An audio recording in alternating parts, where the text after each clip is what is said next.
What's the price of a lifelong friendship? For Caitlin Harris, exactly one stolen business. She figured betraying her orphan best friend was safe. No family money, no connections, no way to fight back. But she forgot one thing. People with nothing left to lose have the sharpest teeth. I'm Effy Revenge, and today I'm telling you a story about betrayal and justice, where everyone gets exactly what they deserve. Make yourself comfortable. There are things you create not with your mind. You create them with everything you have. Every sleepless night, every fear, every hope you're afraid to say out loud. 2 years of my life lived inside this idea. 2 years of waking up at 5 in the morning with a new thought and falling asleep at 1 in the morning with an open laptop. I spent months vetting labs in Oregon and North Carolina. I knew the formulas for every active ingredient by heart. I knew what the packaging would smell like, how the cream would feel on skin, exactly what I would say to my first customers. This wasn't just a business idea. It was me. Everything I'd been through, everything I'd survived, everything I believed in. This was my dream, mine. And on one ordinary morning, an ordinary Tuesday, I opened my phone and saw it. My dream, with someone else's name on it, with the name of my best friend, the person I thought of as a sister, the only family I had ever had. My entire conscious adult life, she had been there. She knew every pain, every fear, every dream, because I had told her everything myself, trusted her with it, the way you only trust the people closest to you. And she took all of it and put her name on it. Before I continue, drop a comment and tell me where you're from and what time it is where you are. I want to know who's with me right now. My name is Megan. I'm 31 years old. And what I'm about to tell you is not just a story about betrayal.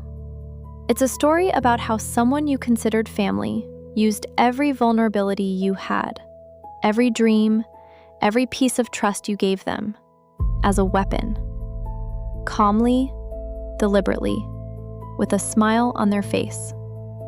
I'm going to tell you everything, from the very beginning. I grew up in the system. Foster care, group homes, back to foster care. When I was 6 years old, I lost my parents in a car accident. And from that moment on, the world became a place where you can't count on anyone. You are your own foundation. You are your own parent. You are your own family. That sounds strong from the outside. From the inside, it's just very, very lonely. When I got a grant and started college, I had one duffel bag, $120 on my debit card, and an anger that wouldn't let me give up. I was going to get an education. I was going to build something of my own. I was going to prove, I don't know to whom, probably to myself, that you can make everything out of nothing. Caitlin was my roommate freshman year. I saw her on move-in day, a perfect rolling suitcase, a mother in a cashmere coat, a father carrying boxes with the look of a man accustomed to having others carry things for him. Old Connecticut money. I knew this type. I'd seen it in movies, in books, in dreams about a different life. Never like this. Never this close. I expected arrogance. I expected polite distance, that particular coldness that's worse than open contempt. I was already preparing to live alongside her like furniture, present but not together. Instead, she closed the door behind her parents, looked at me, and said, "God, I hate move-in day. Everything feels so awkward. Do you want to go get coffee and just pretend we've already known each other for years?"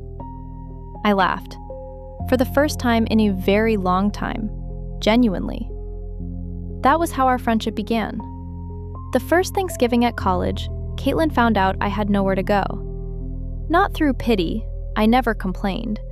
It just came up in conversation, offhand. The next morning she said, "You're coming with us. Mom already knows, not up for discussion." I remember that trip. An enormous house in Greenwich, a table set for 20 people, the smell of turkey and pine, children running up and down the stairs. Caitlin's mother hugged me like family and said, "We're so glad you're here." I almost cried right there in the entryway. Our entire adult lives, phone calls at 3 a.m. when things were bad, she was always the first to hear good news. Every Christmas in Greenwich, her family was my family. Her mother called me her second daughter. I believed it. I was so grateful to her, so endlessly grateful, for being the first to reach out, for letting me into her family, for being there all those years. That gratitude was real.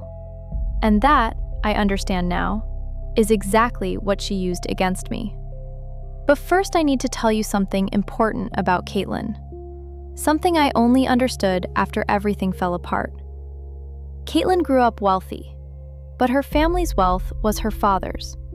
Always her father's. She wore his last name, lived in his house, spent his money. And her whole life, I saw it but didn't understand what I was seeing. She wanted one thing: to be seen as self-made. As a woman who built herself. Not a daughter, not an heiress, herself. She didn't need the brand for the money. She had money. She needed the story. The story of how Caitlin Harris took an idea and turned it into a business. How she, not her father, created something real. My dream fit that story perfectly. The person you're endlessly grateful to is the person you can't say no to. The person you trust without question. The person you give everything to because they've done so much for you. Caitlin knew that. She knew it better than I knew it myself. The idea came to me 3 years ago. I've had sensitive skin my entire life, since childhood. Reactions to everything: redness, irritation, dermatitis. In foster care, there was no money for specialized products. In college, same. For years, I put whatever was affordable on my face and dealt with the consequences. By the time I was 30, I started studying the issue seriously. I read ingredient lists, researched organic formulations, talked to dermatologists, cosmetic chemists, women in online communities who, like me, couldn't find anything on the market that actually worked for them. I realized this niche barely existed. Organic skincare for truly reactive skin, not natural in the marketing sense, but genuinely hypoallergenic with transparent ingredients at an accessible price point. A massive audience that nobody was serving. I started working. 2 years. 2 years in every spare hour outside my day job. Nights, weekends, lunch breaks. I spent months vetting contract labs in Oregon and North Carolina. I developed formulations for active ingredients alongside cosmetic chemists. I created a concept, a name, a logo. Clean, simple, honest. I wrote a full pitch deck, market analysis, target audience, monetization model, launch plan, financial projections. It was the best work I had ever done. I felt it. This is it. This is what everything was for. And I shared all of it with Caitlin. It felt natural, like breathing. We shared everything. She was my family. I'd send her voice messages at 11 at night. "Listen, I found this incredible lab in Portland. They're small, but the formulations are unbelievable." She'd respond immediately. "Megan, this is genius. You're changing the game." I'd send her logo options. "Which do you like better, the first or the third?" She'd choose, explain why, send back voice messages with her thoughts. I showed her the entire pitch deck, all of it, every number, every lab contact. We'd get on calls and go through it page by page. She would say, "Megan, you have everything it takes. This is yours." One night, I remember this moment very clearly. I sent her a voice message. It was almost midnight. I was sitting at the kitchen table with a cup of cold tea and my laptop.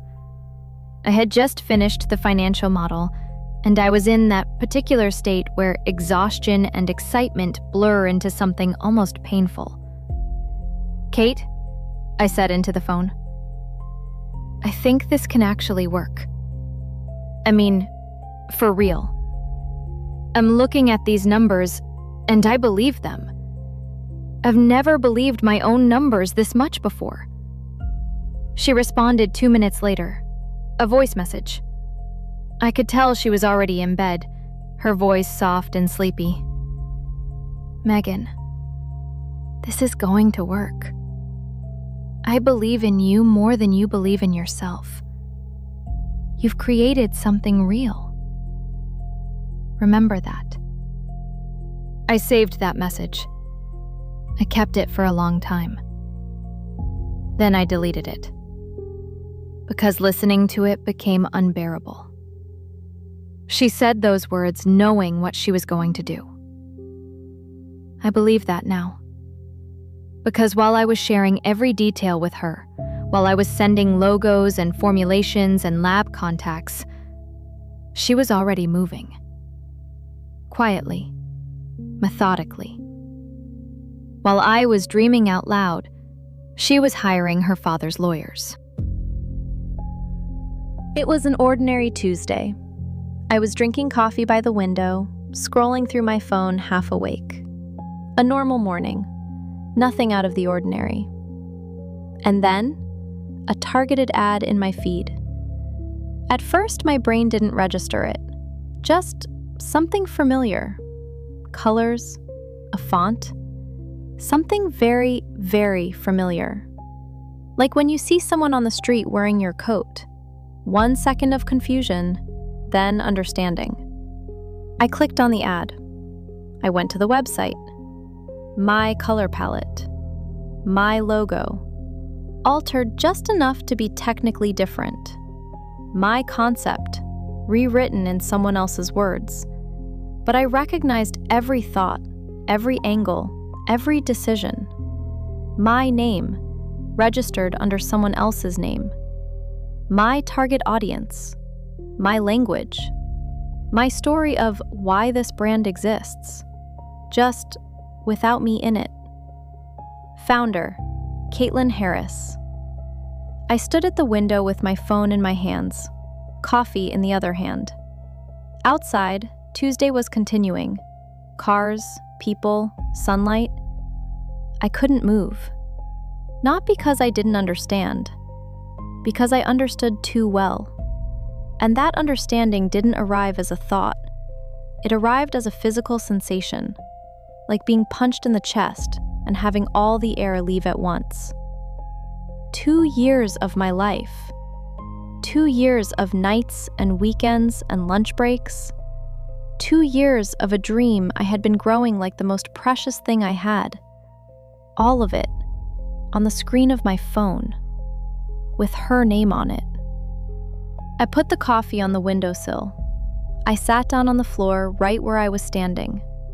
Just sat down. My legs wouldn't hold me. I sat on the floor staring at my phone, and the only thought I had, very quiet, very clear, was, she knew. The whole time she was telling me she believed in me. The whole time she was listening to midnight voice messages. The whole time she was picking logos. She already knew she was going to do this. I called her number. She answered on the second ring. "Caitlin, what is this?" A pause. Short, but I felt it. She had been ready for this call. "Megan, I was going to call you." "When?" "Listen, Caitlin, what is this?" Silence. And then her voice changed. It became that voice. Even, certain, closed off. The voice she uses when she's already decided how something is going to go and is simply explaining it to everyone else. I did you a favor. You need to understand that. I couldn't speak for a moment. A favor, I repeated. Megan, listen to me. You have no capital, you have no connections, you have no name in this industry. You are going to fail, and you know it. I took your idea and gave it what you never had. Resources, my father's lawyers, his investors. I saved this concept. You stole it. I executed it. Those are different things. Caitlin, I sent you everything. The pitch deck, the labs, the logos, the formulas. Between friends, informally. Her voice was almost soft, almost patient, like talking to a child. You never asked me to sign a non-disclosure agreement, did you? You just shared, the way friends share. Because I trusted you. Megan, a pause. Be honest with yourself. You came from foster care. You have no family, no money, no last name that means anything in this world. I gave this idea a chance to survive. You would have spent 3 more years on it and failed. At least now the concept lives. You can at least be proud that the idea was yours. I held the phone and heard the blood rushing in my ears. All those years. She had known me all those years. Knew about foster care, about my pain, about my fear of never belonging to anything real. Knew all of it, and was using it as an argument. Right now. Calmly. Confidently. You just told me, I said very quietly, that you stole my dream because I came from foster care. Do you understand what you just said? Megan, don't be dramatic. I hung up. I got up off the floor, walked to the window, picked up my coffee. It had gone completely cold. Opened the notes app on my phone and wrote down her words. Every single one, verbatim, with a timestamp. I didn't know then why I was doing it. I just knew, write it down. Then I called a lawyer. That same day, I started gathering everything. Messenger threads. Hundreds of messages, each with a date and timestamp. Voice messages I had thankfully never deleted. Emails, the pitch deck with my name and creation date in the document metadata. My correspondence with the labs. I had been discussing formulations 18 months before her website went live. Every stage of the development process, documented, dated, with my name on it. I had everything. I found a lawyer, a good one, as good as I could afford. He looked through the materials and said, "Strong case, we file." But then something came to light that knocked the ground out from under me. While I had been sharing every detail with Caitlin, she had quietly filed a trademark application. 4 months before I had even started thinking about registration. While I was dreaming out loud and sending her voice messages, her father's lawyers were quietly processing paperwork. She hadn't just stolen the idea. She had legally staked her claim to it before I did, using information I had trusted her with. And in court, she went even further. Her attorneys argued that Megan had never been the originator of the idea, that I had merely been an informal consultant for the Harris family, brought in to do market research, that the concept for the organic skincare line had originally belonged to Caitlin, and I had helped with details, that our entire correspondence was professional communication between a client and a consultant, not a transfer of authorship.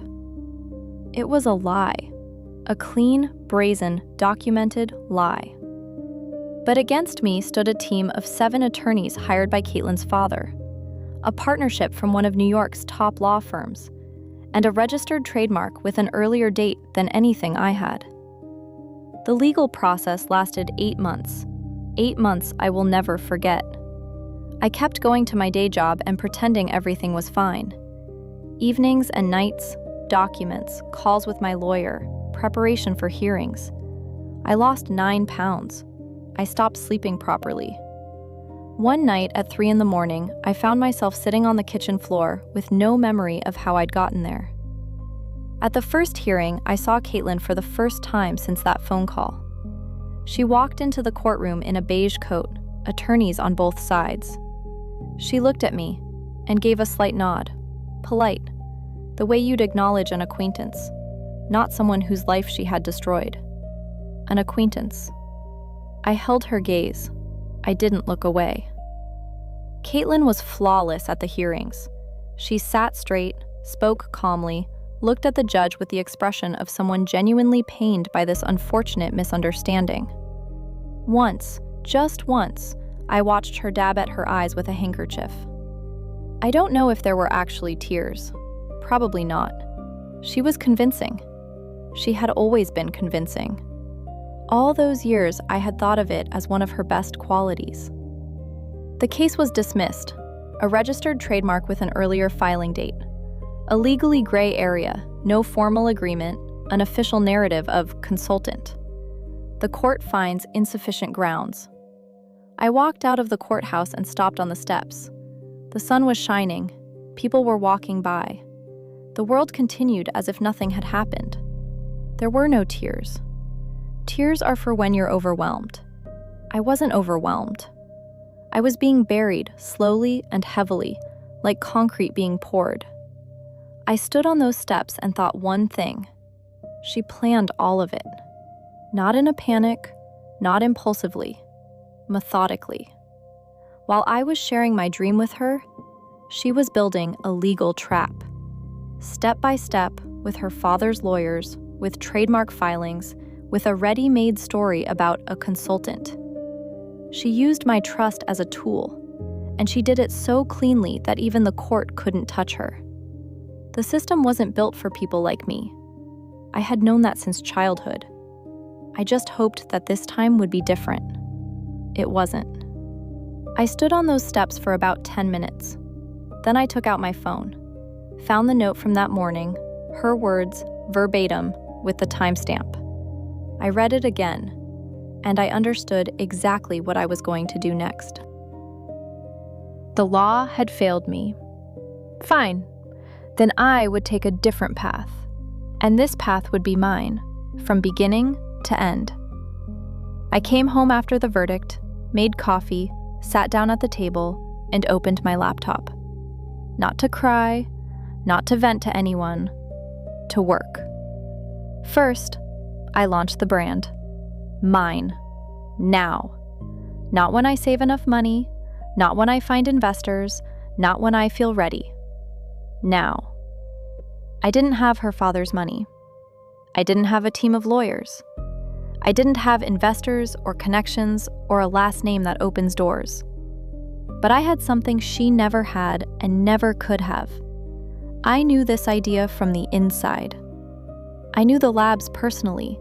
I knew the formulations because I had developed them for my own skin. I knew the customer because I was that customer. She had taken my idea, but she couldn't take what the idea had grown from. I took out a small personal loan, called the lab in Oregon. They remembered me. They were glad to work together again. Reworked the logo design, made it better than the original. A new name, stronger than the first one. I launched a crowdfunding campaign, wrote an honest page, who I am, where this idea came from, what I'm offering, and why it matters. Nothing extra, just the truth. The campaign hit 3 times its goal in 9 days. I read the comments and cried. Not out of self-pity, but out of something else. Out of the realization that there were so many of these women. Women like me, with skin like mine, with that same feeling of being invisible to the market. They had been waiting for exactly this. They had been waiting for me. At the same time, I was getting ready to speak. I didn't rush. I compiled everything methodically, week by week. Screenshots of our correspondence with dates. Screenshots of the pitch deck with metadata, my name, the creation date. Screenshots of my lab correspondence, 18 months before her launch. The date of her trademark filing next to the dates of my documents, so everyone could see exactly how it had been done. And her words from my notes, verbatim, with the timestamp. My lawyer warned me. She could file a countersuit for defamation. Cease and desist, defamation, all of it was a real possibility. Megan, think carefully. You've already been through one lawsuit. I thought about it for exactly one night. Then I said, I have the documents. I have the dates. I have her words. This isn't defamation. These are facts. And if she wants to sue me, let her. I'm not afraid of her lawyers anymore. The truth was my only weapon, and I was going to use it. I published everything in one post. No extra words, no hysteria, no calls for justice. Just facts, documents, dates, and her words. And one question at the end. Do you still think this was a favor? I hit publish on a Sunday evening. I didn't expect what happened next. The post started spreading within the first few hours. First through small communities, women entrepreneurs, the beauty industry, intellectual property forums, then wider, then very wide. By Monday morning, the post had over 100,000 shares. People were tagging journalists, tagging beauty influencers with millions of followers. In the comments, women were writing, "This happened to me too." Customers of her brand appeared, angry, demanding explanations. Investors publicly distanced themselves from the project. Caitlin responded. She published a long post, polished, carefully worded, clearly written by a PR team, about the complexity of creative partnerships, about how ideas emerge through dialogue, about her deep pain over the dissolution of a years-long friendship. She used the word narrative 4 times. She wrote that she wished Megan all the best. It was a catastrophically wrong move. The internet erupted again, this time with outrage at her response. She called theft a creative partnership. She wished luck to the woman whose dream she stole. She wrote a post about herself. Every word was picked apart, every sentence used as new evidence. She deleted the post, published another, shorter, more apologetic. That one got torn apart too. She went silent. A major beauty creator with 8 million followers made a video. Calm, factual, devastating. 12 million people watched it in 3 days. Stores canceled contracts. Partners publicly announced they were cutting ties. And then something happened that I hadn't expected at all. Caitlin's father, the one with the money and the lawyers and the reputation he had spent his entire life building, publicly distanced himself from his daughter's brand. A brief statement through his press secretary. He didn't defend her, because the scandal was hitting his name, his business, his reputation, and for him, that mattered more. She had wanted to prove she could do something without him. In the end, he was the first one to turn away from her. The brand shut down 3 months later. Quietly, without any announcement, it simply stopped existing. The website returned a 404 error. I found out by accident. Someone sent me a screenshot. I looked at it for a long time. I didn't feel joy. I want to be honest about that. There was no triumph, no satisfaction at her downfall. There was something else. Quiet, warm, very still. Like a door closing that had been left open too long. Justice doesn't always look like victory. Sometimes it looks like a 404 error on someone else's website. 8 months after that Tuesday, that particular Tuesday with the ad and the cold coffee, I was standing at my first trade show. A small booth, white shelves, my products in neat glass jars, my logo, reworked, better than the original, my colors, my name. The room was full. Women came up, picked up samples, read the labels, asked questions. One woman, maybe 45, with the same reactive skin as mine, was holding a jar of cream and saying, "I've been looking for something like this for 5 years. 5 years." She didn't know who I was or what I had been through. She was just holding my cream and smiling. I stepped away for a moment to get some water, to collect myself. I stood by the window, looked out at the room. I was the only person in that room who knew what it had taken to get here. 2 nights on the kitchen floor, 8 months of litigation. Her voice. "You came from foster care. You have no last name," playing in my head long after I'd hung up the phone. The crowdfunding campaign, the loan, the labs, hundreds of hours of work alone. Nobody in that room knew any of it. And you know what? I didn't need them to know. It was enough that I knew. There are things the system cannot take from you. The law can fail you, and that's unjust, and it hurts, and you have to live with it. Money can buy better lawyers, and they'll win, and you have to survive that too. The person you trusted all those years can take everything you gave them and use it against you. But they cannot take what it all grew from.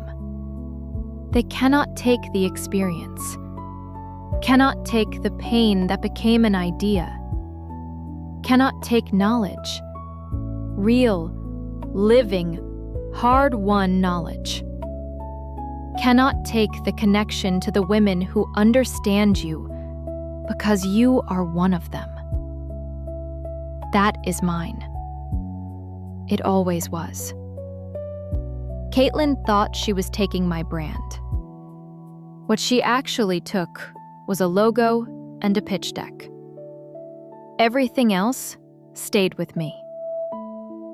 I went back to the booth, picked up the next jar, smiled at the next woman, and thought, quietly to myself, thank you.